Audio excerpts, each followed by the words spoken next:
bueno, yo fixe la carrera de Historia, en la carrera fixe de ellos traballos de asturiano, fixe el doctorado en Historia Contemporánea, también fixe el mi trabajo de investigación previo a el que da la suficiencia investigadora también en asturiano, pero resulta que cuando me pongo a hacer la tesis,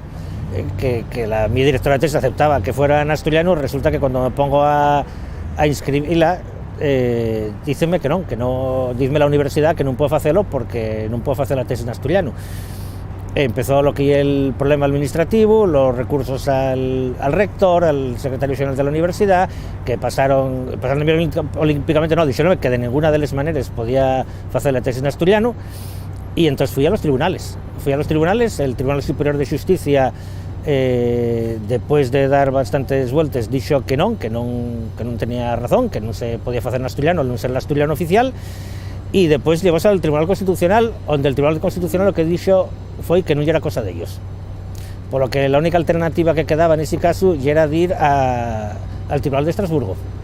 Teniendo en cuenta la de años y la de perres que hay que gastar para eso, pues evidentemente, bueno, no lo dejé correr en el sentido de que quedé sin hacer la tesis, cosa que más que me otorgó, digamos, retrasóme bastante más el proceso de algamar la mi plaza de profesor de secundaria, porque no tenía méritos abondos para ello.